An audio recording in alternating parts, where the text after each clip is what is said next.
Greetings, everyone. This is Shadab here, your co host of the show, the AI Files. The one stop channel where you can get all the AI news. You can learn about all the launches, news, announcements, and everything that's happening in the AI world. We also talk in detail about Azure and Microsoft World, so all the relevant announcements from there, as well as give you a perspective of what's happening in the corporate life. And that's really our differentiation here of the channel. Along with me is Jamie. Jamie, over to you. Hey, thanks, Shadab. Hello, everybody out there in the computer world. I'm Jamie Basilico, the other co-host of the AI Files. Been a long time person focusing on data and AI, and glad to have you here to listen to some of our thoughts. As always, please note that the views by myself and Shadab are our own, and this is not an official Microsoft channel.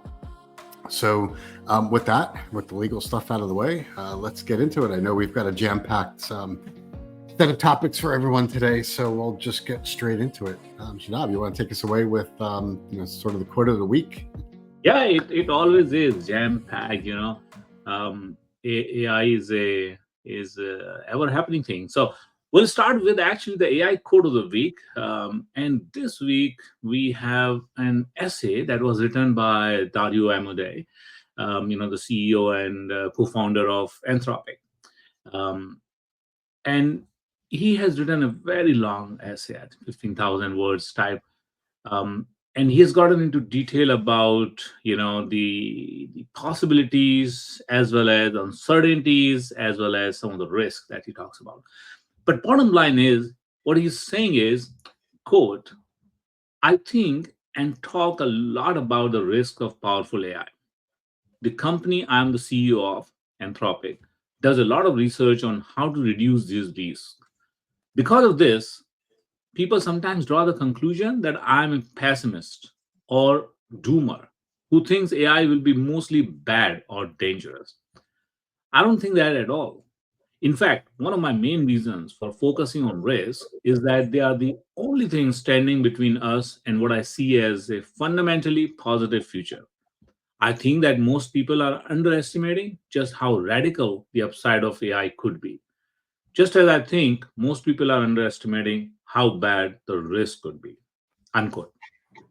So I'll tell you, Jamie, I kind of like almost fully agree with whatever he has written, right? I mean, of course, he's a visionary. He has a lot of insider look, but I do subscribe to what he's also talking about because in this essay, if you see, he talks about a lot of possibilities. He talks about biology and health, for example, like how the accelerated medical progress can actually help us finding the cure for diseases like cancer and Alzheimer, extend the lifespan. He talks about the biological freedom that people will have. They can deal with a lot of those disorder issues, etc., like weight, appearance, etc. And he talks about the neurosciences and mental health, how it can actually help in curing the mental illnesses and enhance the cognitive abilities. He talks about a lot of these areas like economic development and how you can pull the people out of the poverty, and then even spreading the peace and better governance, and finally also he talks about the fifth area, which is work and meaning. And he talks about in the first two areas like biology and health and neuroscience, he talks about the possibilities, which is very exciting. And then essentially his line of thought is that there's huge um, huge upside of benefit that you can have. But then there are areas which could also be problem, like where the risk could be. Like for example, he does talk about it, economic development. There's a huge possibility of doing the economic development of the overall society, like how the every technology has enhanced the prosperity, right?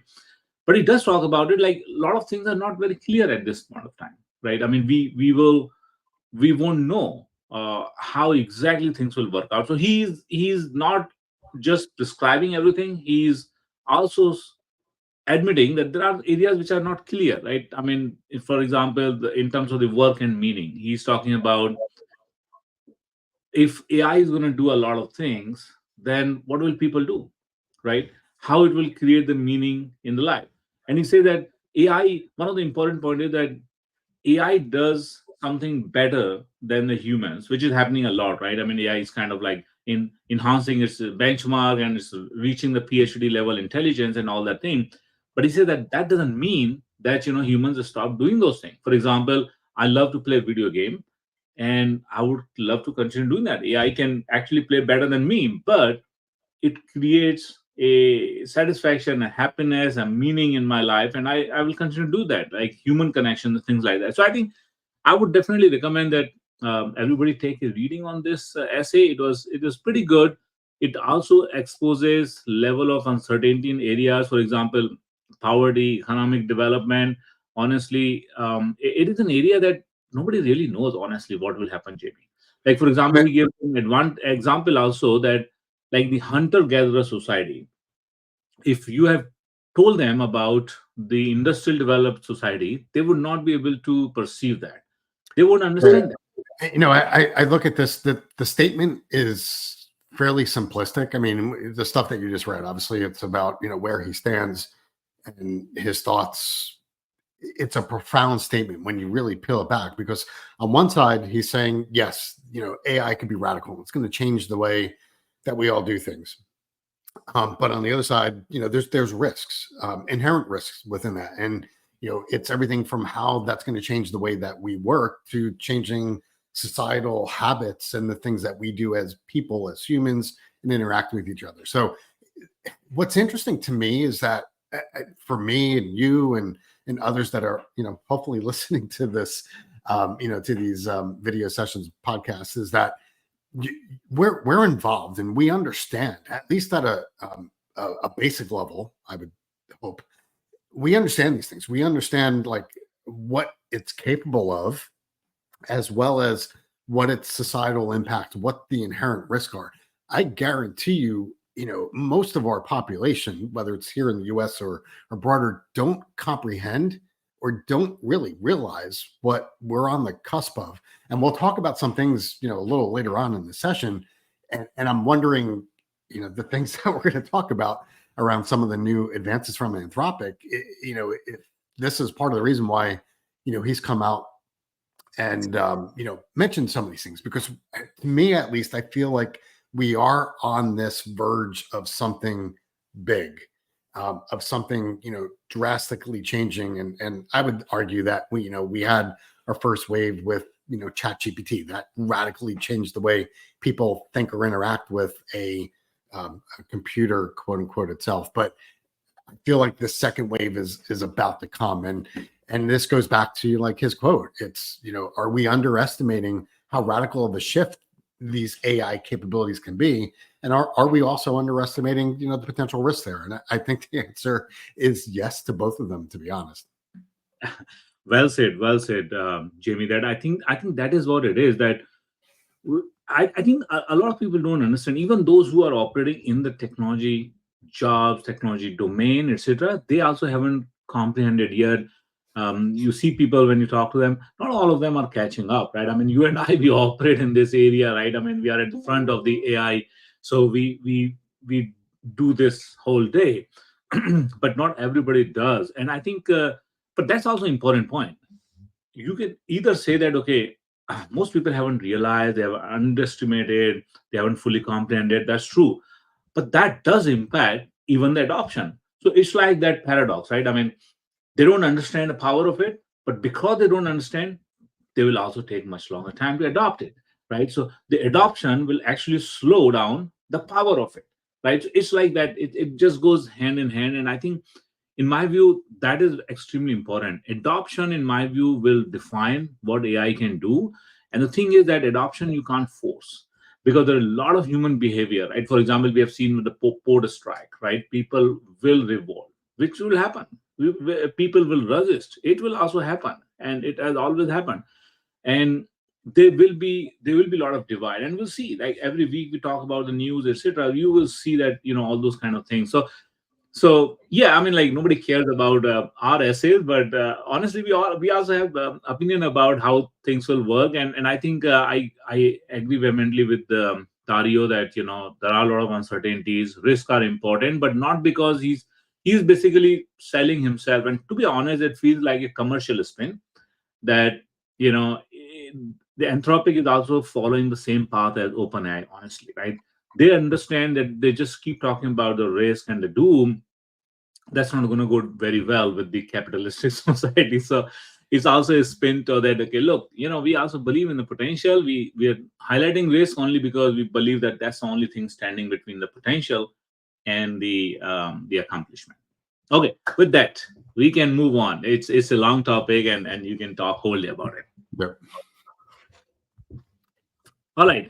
So on the news section, Jamie, just starting with a little bit, gloomy news. I would say it's disheartening to see that this continues to happen. But this time the AI gets involved. One of the there is a 14-year-old Florida boy who actually committed suicide, and he was deeply uh, chatting with one of the character.ai character. It's a company that provides the personalized chatbot, and you can customize something and you can converse with them. It's a popular company. In fact, Noam Shazir is the co-founder of this company, who was from Google Research, and then he has gone back to Google, and now Google has actually licensed its technology. It's like of that acqui-hire kind of scenario. But then, it's just disheartening to see that some of the people just get deeply involved, and he kind of detached himself from friends and everybody, and just talked for hours and hours with the chatbot, and got very personal and all those kind of thing. And then finally he just now there are instances. And by the way, what has happened is the mother of that boy has actually filed a lawsuit against character.ai. So these are the kind of things that we will continue to see, unfortunately, which will happen. The lawsuits are not just about the copyright, but also how it is going to intertwine with our personal lives and impact people, like in this case this happened. So Yeah, it's not- and that's how I look at this, because certainly don't want to take a stance on either way in terms of what the lawsuit, because we certainly know that there's many frivolous lawsuits. Not saying that this one is, and it certainly is a heartbreaking story in terms of anybody that commits suicide, let alone a 14-year-old boy. But what this brings into light is how is AI impacting us? And it goes back to what we were just talking about just a couple minutes ago, with the quote of the week, and in the sense that what are the inherent risks, or how is AI? We talked about some of the good things, like, hey, I get more time to play video games, but then there's also this aspect of it as well. How is AI, how is interaction with computer systems actually impacting or affecting us, whether or not it's positive, or in this case negative, and then what are the ramifications of that for companies? So it's something to, number one, be aware of, two, understand how this is changing us societal wise, and then from an organization standpoint, like, how do you safeguard the things that you're building or using, as your capabilities are being rolled out. So Yeah, and one important thing, right? I mean, it's in the story. Just want to clarify that it's not that the chatbot was encouraging the boy to commit suicide or something. In fact, the script suggests that it discouraged him and say, why would you do this, and all those kind of things. But it got very personal, and then at some point of time, I think it probably became a little bit vague. How the chatbot doesn't understand the nuances and the sentiment and the way they were conversing, and some of the last words that people can read on those news actually about it. It's not that like the chatbot was encouraging or something, I would say that way, right? But I think the lawsuit is also about that it kind of like abetted that suicide and could have prevented. So now the character.ai is taking some steps. They are kind of like revising some of the rules and tuning the models, etc., so to even avoid that further. But we'll see what will come out as the investigation. So on to another quick topic around AI news. Everyone's heard some of the lawsuits, recently, not specific to what we're just talking about, but the use of data to train these models. We all know that there needs to be a large amount of input to get something like an OpenAI model or an Anthropic Claude or Gemini to, understand quote unquote content, right? So where do you get that? Well, there's a petition that's going around protesting the data grab for for content from these different companies. So there's over 19,000 actors, musicians, and authors that are protesting, the use of their content, their use of their, actual spoken words, their videos, their novels. So this is ongoing right now. Actually, I'll bring up what this petition looks like. And it's, like I said, signed by 19,000 people right now. And you can see some of the folks on there. Thom Yorke from Radiohead, Julianne Moore, Kevin Bacon. I mean, the list goes on and on. They kind of highlight some of the more predominant one. But basically, this, when you read it, I mean, literally, their piece is very short. It's 29 words and very brief. And this is a site you could sign the petition. But it really is all about, protecting their creative work and not wanting that, or at least not wanting their data scraped, at least not without compensation. So at this point, it's really about, these individuals, 19,000 of them, kind of expressing their opinion that they do not want their content being grabbed. Now, when you look back, OpenAI and the other tech companies, as I mentioned before, they need text, they need images, they need video and other material to train their algorithms, to train their models. And without that, you wouldn't be able to have a model. The crux of this, though, comes that, is the collection of this data being scraped or harvested from the internet without consent, compensation, or credit? There is a broader, quote unquote, legal matter here, in the way that tech companies actually have argued that this practice is protected under what's considered fair use under the copyright law. But obviously, in cases like this, the owners and publishers of that data have increasingly fought back on that notion of what is considered fair use or not. So just something interesting. Just be aware of these things are out there. Hey, Jamie, you're no less creative. Did you sign the statement? That's true. But I want my data to be out there, but compensated some way, I guess. Yeah, I mean, I do, I do think that the creatives are feeling the heat, and their jobs are a lot dependent and a lot uncertain, right? In terms of, it's not like an hourly pay, etc. So it is worrying, and in fact, it brings a whole different topic, right? For example, the content, right? Who owns the content, right? Who owns the rights and everything? And it's hard to say, right? Do the companies own that, and is that justified? For example, YouTube and X, right? Elon Musk, right? Now, Elon Musk is also essentially developing his own AI model, and of course, he's using the Twitter data, right? The X data. YouTube uses their own data; they have tons of data as well.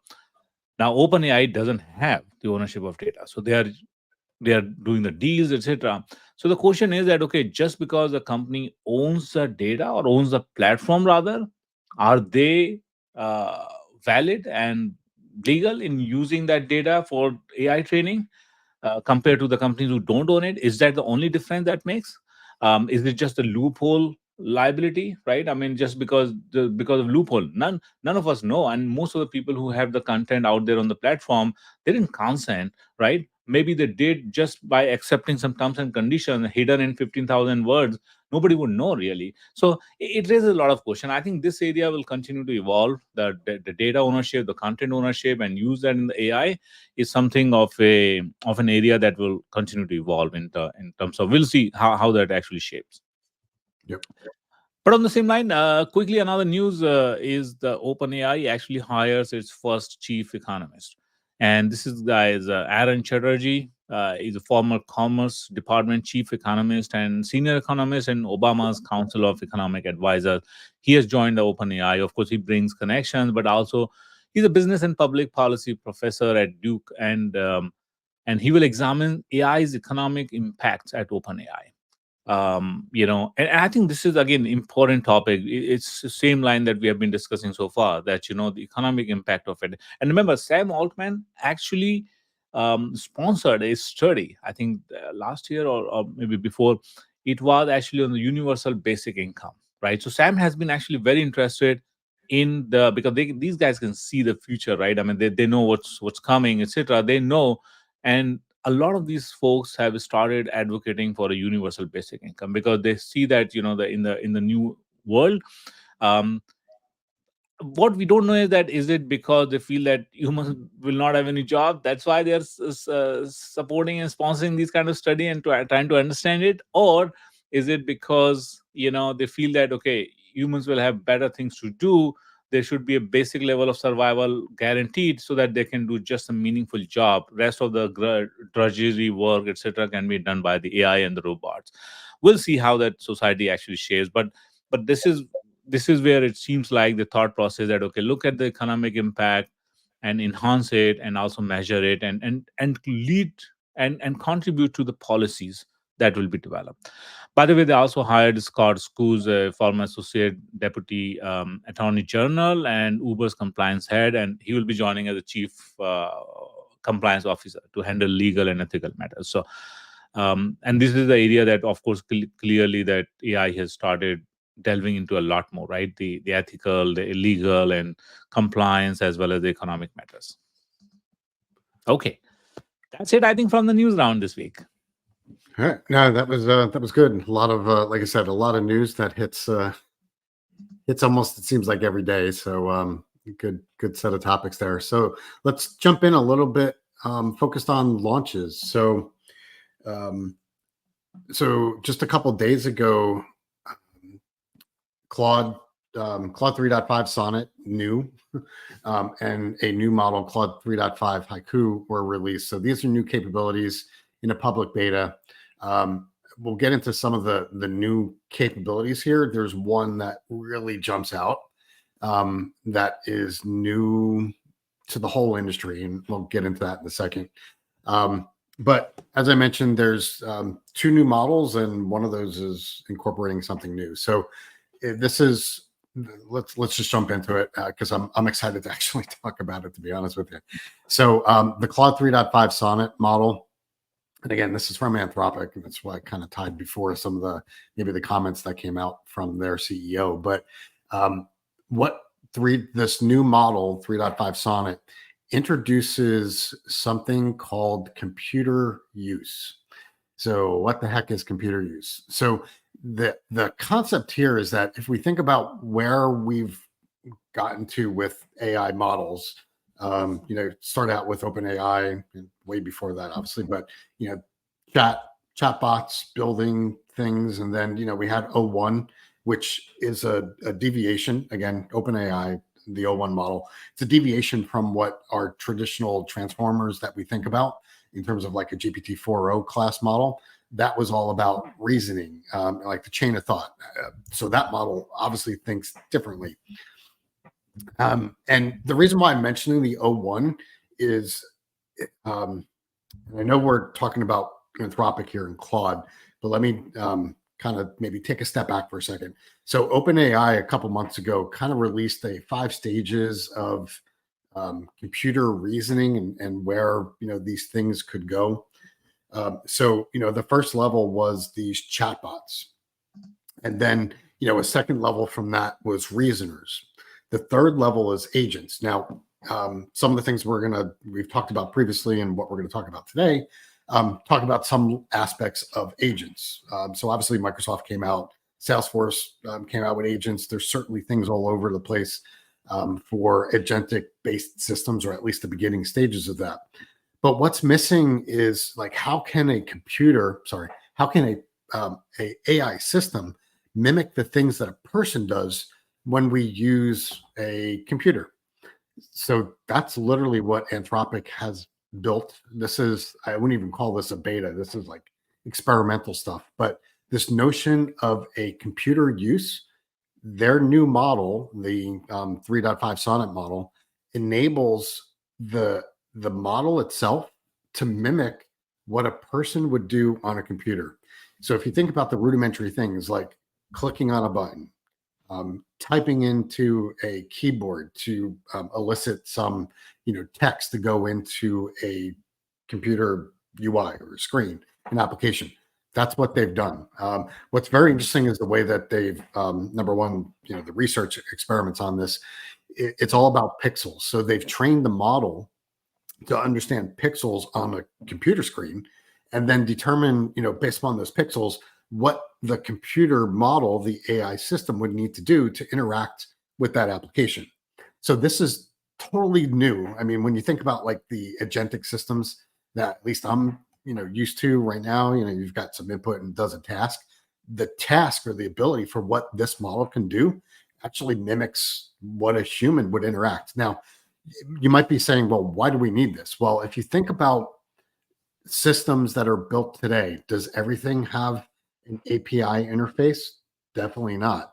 So if we're able to build agents that not only can interact with API interfaces, but can also interact with a computer screen, a user interface, well, that becomes then the higher level abstraction of what an API is. So in essence, this is another form of an agent. And the reason why I was talking about this divergence between 4.0 and 0.1 models, this to me is another inflection point around this is just another way that agents could and will behave. Now, as I mentioned before, this is very early stages. It's only available through an API. You're not going to see like a user interface to use this computer use mode out of the 3.5 Sonnet new model. But, if you're a coder, and there's examples that Anthropic has put out there, this is pretty groundbreaking. And some of the early reviews and people that have used it said it's pretty darn good for even just being a experimental feature. So I don't know if you've got some thoughts, Shadab, on this computer use component. Yeah, this is Jamie. Thanks for explaining this. This is pretty good, actually. Groundbreaking, really. That it's initially I thought that, okay, hey, there goes the RPA. Okay, so in fact, the RPA companies have been actually suffering ever since the ChatGPT came. Do you know that the companies like UiPath, for example, they have actually dipped from the high of their stock price, which was in 2022. It actually over that time, from the almost like $80, roughly about that, 78 something, $79. It now actually trades at about $12 in the span of 2 years, because there has been a lot of concern about the AI essentially eating the RPA, right? Which is a low end of the AI, really. And no wonder, right? I mean, you can see this with this, right? I mean, that with these kind of powerful capabilities, right? I mean, the RPA, just the elementary RPA goes for a toss. Um, that's one thing. The other thing is that this is so powerful that this could, of course, create some concerns as well. And Anthropic does actually uh, tell about those concerns. It has clearly highlighted that we recommend that use it in these manners. For example, use it in container. Kind of confine these things right now. Avoid giving it in power to do the acceptance of the agreement, creating the account, and all those kind of thing. Although it seems like it can do that, but they've advising against doing those kind of things. So it's an experimental. They haven't released all the power of this. They clearly have like advised against some of the features and some of the things that they are not actually releasing fully, because it is indeed very powerful and it can do a lot of things. This particularly actually can do a lot of administrative tasks, Jamie, and I can tell you that I can definitely use it. Right? I mean, many times, while we do some high value tasks, sometimes, unfortunately, there are part of the job which requires low administrative tasks. Right? Just filling the forms and just essentially collecting the information, etc. And I use Copilot a lot, but I think this goes further step, and that can actually help anybody in their job. Yeah, no, definitely agree. So if the computer use wasn't enough that was released, like I said, there's two new models. One is the 3.5 Sonnet new and the 3.5 Haiku. So with the Sonnet model, and it's the new Sonnet model, not to confuse anybody, but it's really good at coding. I mean, the Sonnet model was pretty a good choice at coding tasks to begin with, but it even scores higher on some of those benchmarks for building or constructing code. And the Haiku model, again, this is the next generation of their small model, also based upon this fast architecture for Claude 3.5. So again, according to their benchmarks or the benchmarks that they published, it's outperforming state-of-the-art models for coding tasks and other quote unquote activities, outpacing things like GPT-4o Mini. So you could read the benchmarks. We'll have in the show notes going out to where it exists. Like I mentioned, or actually I did not mention, but the Haiku model is not out yet. I believe it's supposed to be released in about a couple weeks, maybe a month. I believe they said at the end of October, early November. So that's right around the corner, depending on when you're listening to this. And the Sonnet model is actually already out for use. So I'm not going to go through a demo of this, but here's my Claude environment. I'm using their chat environment, and you see it's using the new 3.5 Sonnet. So again, it's out there. Go kick some tires and see what you think on its capabilities. Yeah, it would be good to see how does it perform, like particularly because it is quite good at the coding level. Would love to see the benchmark against the O1 preview models, who also specialize particularly in the coding and those kind of things. So, although that benchmark is not available right now. Yep. By the way, Jamie, on the computer use, I also wanted to draw a little bit parallel, which I feel is that while OpenAI does not have anything similar to it, we will see, right? Maybe was it a shipping strategy to release early because something else was coming? We'll find out in the coming weeks. But the thing is that I feel that like Copilot, that Microsoft Copilot recently, as part of the wave 2, they've also added something called vision capability, which can actually understand what's happening on your screen. So Mustafa Suleiman is also at the work at Microsoft as a CEO of Microsoft AI, and he's developing this Copilot to the next level of it. I will be curious to see what will happen, because that also will bring some of the capabilities similar to this, but we'll see which direction does it go. Yeah, just to make sure it's clear though. So like the computer vision, that's only going to be able to visualize what's on your screen and then make some analysis against it. What computer use does, it actually mimics, inputting of data into a text box or moving a mouse. So that it's very different. Who knows? Maybe 6 months from now, the Microsoft capabilities will have something to Exactly. do with it. But very Exactly, yeah. I mean, once they can read the screen, then the actions could also be done. But it would be interesting to see, is that the vision that Microsoft Copilot also is going to or not. We will find out in the coming year or so. But Yep. yeah, it is interesting. So, talking about new launches, this is a updated launch of something. So, I draw a parallel to what I'm about to tell you for the uptake on ChatGPT. When that first came out, huge skyrocket. I think that had the vast number of people using a system in a short period of time. Well, we've got something else that's out there that seems to be catching fire. Everywhere I turn, I happen to see NotebookLM. So I believe we might have mentioned it in a couple of sessions back, but NotebookLM is from Google. It uses Gemini 1.5, their foundational model. But basically what it is it leverages like knowledge. So you give it some information to look over. And this notebook allows you to create notes and have it automatically do things for you after looking at the knowledge.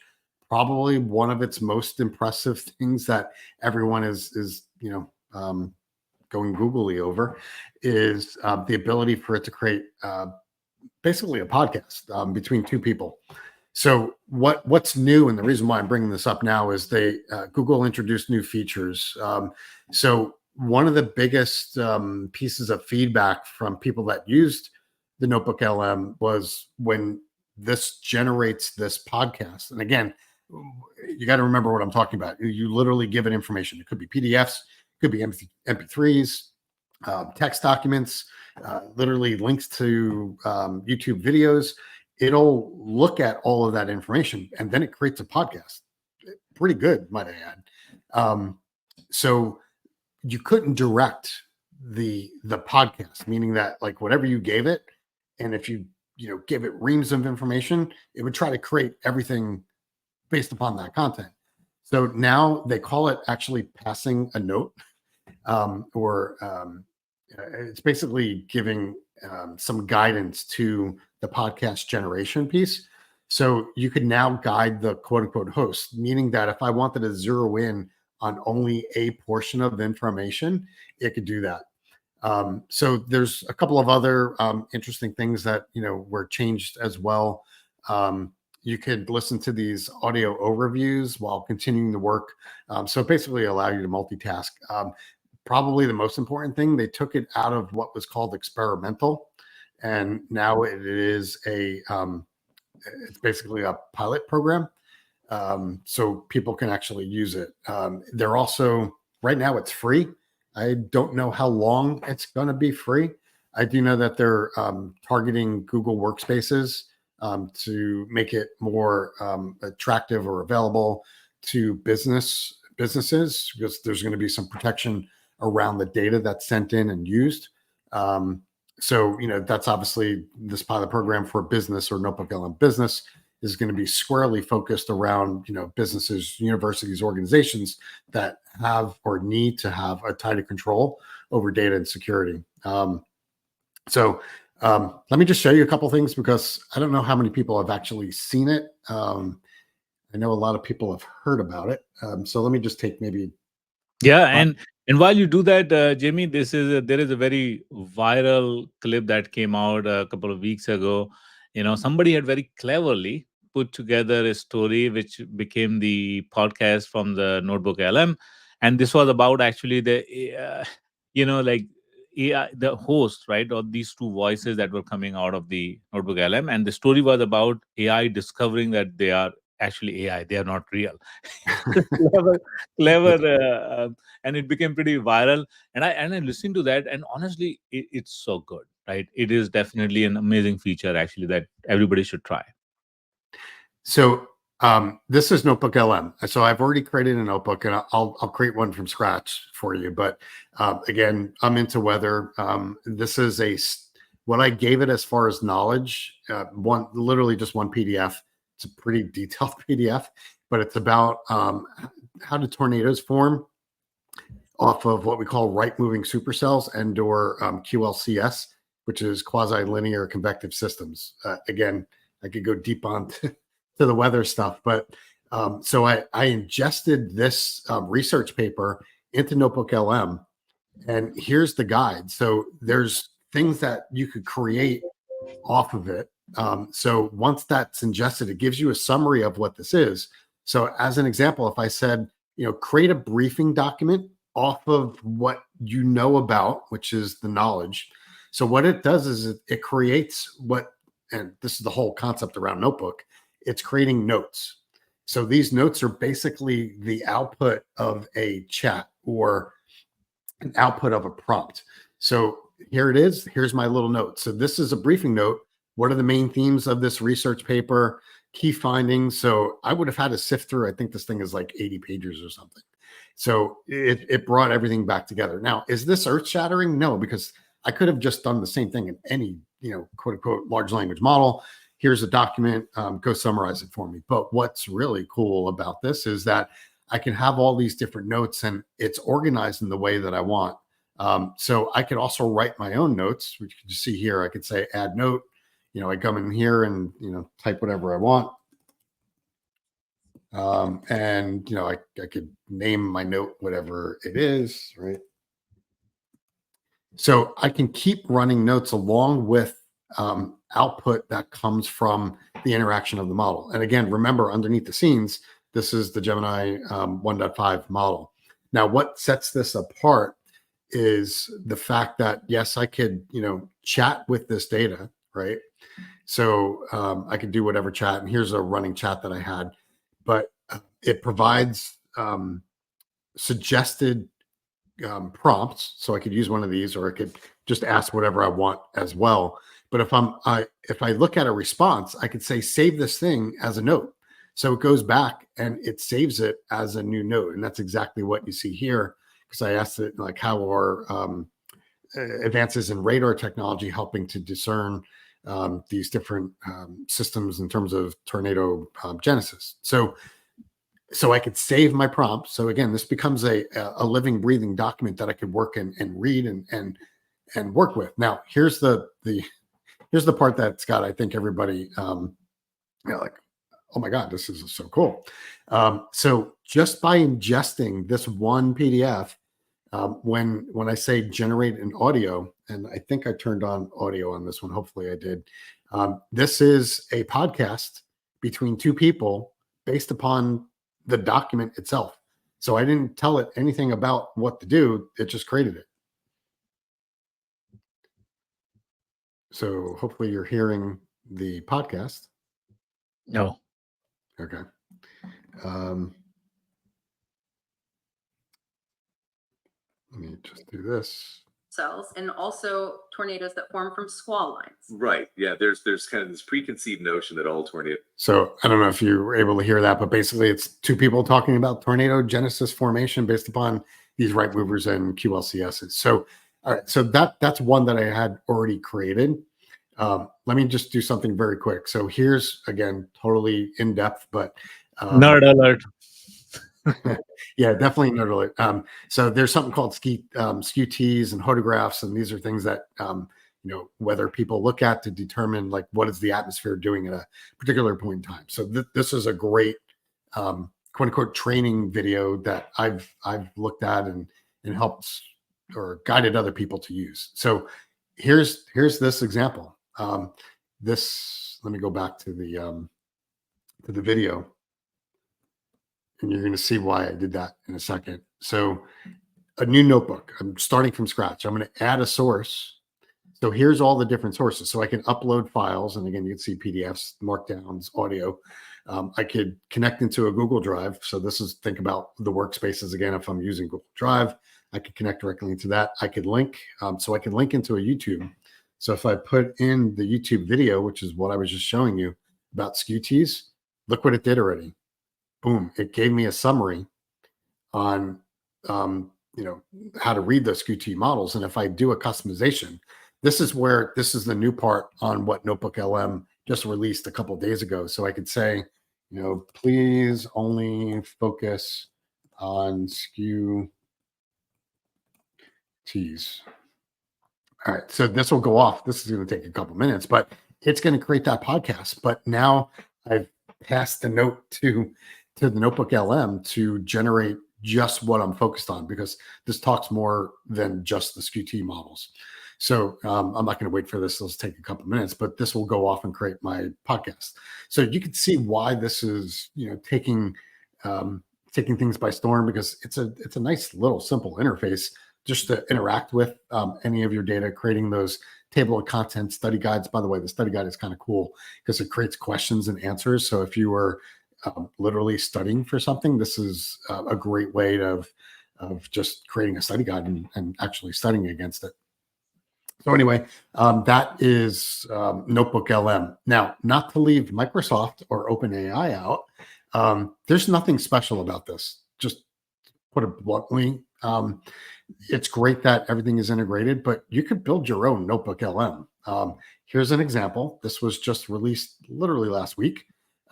Somebody, and I can't take credit from this, somebody out in quote unquote computer land created a GitHub repro that does a podcast generator using Azure OpenAI and the new voices. This was certainly inspired by NotebookLM, But you can see, a demo video. We'll put this in the show notes. So if you wanted to, build your own, you could do this. So a GitHub repo, you could fork it, you could use it, and you can see here it's inspired by NotebookLM and the new HD voices. So like I said before, NotebookLM is super cool, but there's nothing that you can't do on your own to build it in your own organization if you did not want to use NotebookLM. So with that, I'll turn it back over to you, Shadab. True, but none of it beats us, Jamie. you know, I would say that, but this is amazing, right? I mean, a simple application. It's not like, as you said, right? I mean, it's not like rocket science, but it's about the use of it, right? How they have Right. put this use in place. So it's amazing, actually, that point of view. Okay. All right, so let's talk about it from the Microsoft stable. What do we have this week? And from Microsoft stable, they actually announced a couple of things. One is there's a new public preview of Copilot Studio. So starting next month, users can create and manage autonomous agents with Copilot Studio. And so what happens is, and then also there are 10 new autonomous agents in Dynamics 365. Dynamics 365 is essentially the Microsoft Business Apps platform, right? It has CRMs and some of the other applications as well, finance related, etc. as well. And these new autonomous agents will be in the sales, services, finance, and supply chain, etc. To help optimize the operations and drive the business value. So, for example, sales qualification agent, right, which can actually help you prioritize the sales opportunities and assist with the customer outreach. It will create some canned content, etc. Essentially, it will generate better leads and qualify those leads. So that's kind of an agent, right? So that agent will now work with the sales person and then help and drive faster closure as well as the better leads. And Microsoft has published actually a lot of own customer transformation story as well, like how internally the people have used this and how they've benefited, including a sales team who did it and they were able to generate 9%, for example, better pipeline, etc. as well with these agents. So that's where the whole thing is actually headed to, the agents, and agents will be all over the place by end of the year, from like the launches point of view. But that's what Microsoft has given the hint to, that the next month this goes into public preview. It is going to be out of the private preview. And now what happens is this, right? So these agents that are being created, or you can create your custom agents, and then you can integrate those agents with the Microsoft Copilot.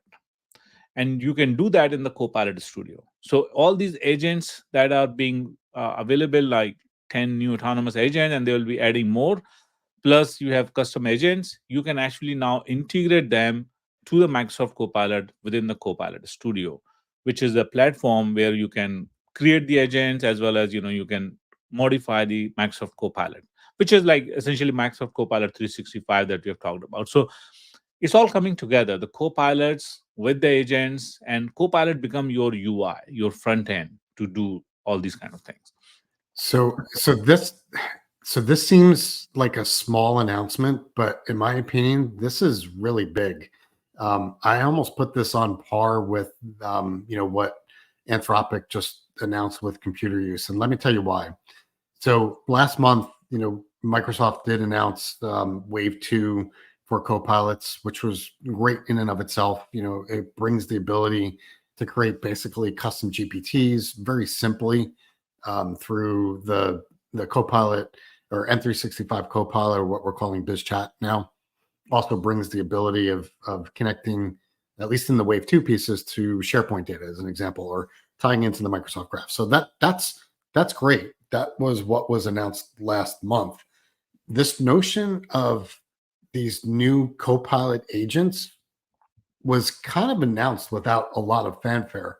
It actually stems, again, this was being recorded on Thursday, the 24th. So just a couple of days ago on Monday in London, the notion of these Copilot agents was announced, but it wasn't like this big, announcement at Build or Ignite and didn't have a lot of fanfare around it. So to me, it kind of like slipped underneath the covers, and not a people really realized what was just announced. And like I said, to me, this is a big shift. And here's why. These agents, you could really think about these as AI employees. And I don't think that's the official Microsoft way of announcing it. But what's radical about these agents is, number one, it's low code developed through Copilot Studio, but these agents can now take action based upon input and then doing something with that. So, agents are all about, understanding tasks and being able to orchestrate or based upon orchestration, do those tasks. So these agents, and I'll give you a couple examples of what they could be used. And I know you talked about some of the real world applications like McKinsey and Clifford Chance and all those out there, but these agents, they can actually now take information and think about like an email.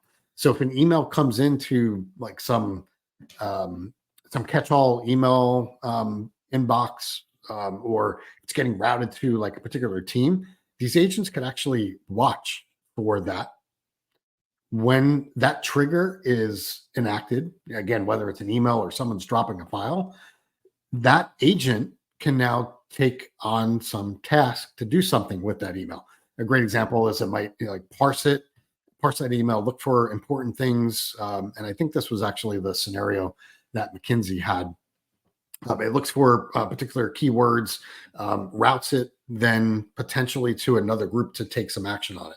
So that's what these agents could do. And again, the large language model does its classification, understanding, and then determines what the next path would be. So that next path, these agents can fire off maybe an approval routing, or send the completed set of analysis off to the right person within the organization to then take the next step. So this really is more than just a chatbot. It's more than just, hey, here's an agent that I can do some orchestration around. This is going to the next level where it's now interacting with true components within an organization on real life work. So, and this is why I say this is almost like your AI employee. If you think about somebody who might have had to read an email and figure out where it needs to be redirected to, that's what these copilots can do. So as you mentioned, Shadab, this is, it was announced this week. It's supposed to be released within the next couple of weeks to maybe a month for folks to use in a, quote unquote, public preview perspective. So to me, this is groundbreaking. It really is pushing the real business sense of how companies can actually start building agents simply and connected to existing processes. Hey, that's true empowerment, Jamie. We can actually make 10, 20 agents work for us, really. Yeah. So that's servitude for us. So, real empowerment. But yeah, I mean, like this is definitely, as you say, right? I mean, it just passed under the radar, but I think probably the fanfare is reserved for the next month when the Ignite happens. But some of the companies are already using it. Like, for example, McKinsey and Company, they've created an agent that speed up the client onboarding process. And the pilot showed that the lead time could be reduced by 90% and administrative work reduced by 30%. So, there's still tons and tons of work that's like a drudgery. And these agents can actually really help.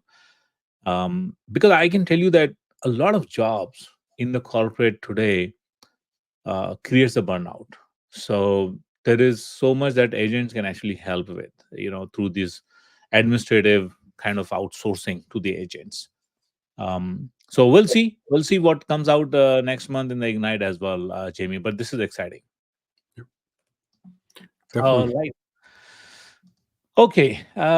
Okay. So, Jamie, this week we have picked a company which is Suki AI. Okay, as AI company of the week. And just very quickly, Suki is a company that is actually targeting the healthcare domain, medtech domain, and it helps with a comprehensive solution to take the dictation. When physician sees the patients, they actually often have to write down a lot of notes. And when I go to the doctor, most of the time they're actually just taking the notes. rather than actually interacting with me, right? So I mean, I'm just sitting there like a mannequin, and then doctor is just like vehemently just typing and writing the notes, right? I would wish that it was more human interaction, and this is what the Suki actually is promising to do, like other solutions. So it essentially helps with the taking the dictation, putting the commands in, take the notes, do the medical coding, and answer any questions all in one app. That allows the doctor to actually reduce the documentation time by 72% on average. And that gives even the chance for physician to see more patients, which is leading to 5% higher encounter volumes. So you can generate more incremental revenue as well per doctor. And it supports 99 specialties in 80 language. So essentially it uses lots of AI, all kind of thing like NLPs and NLU and Gen AI and speech recognition, but also it actually tunes the LLMs with particularly with the medical data.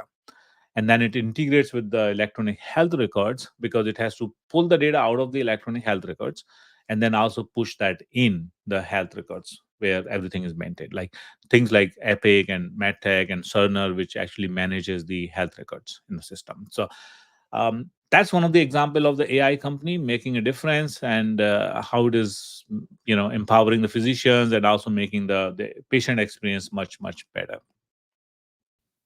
Okay, great. So I think that was it for this week. Tons of exciting things once again, and lots Yeah, of new. yeah. Like I said, there's never a dull week in AI. There always seems to be something new to talk about, new launches, new capabilities. So it's never a dull moment. So look forward to talking to everybody and hearing from you. Again, don't forget, give us some feedback, comments. Always looking forward to hearing from our listeners, viewers. So once again, thanks everybody. Yeah. Until next time. Bye, everyone. Bye, Jimmy. Catch you later. Bye bye.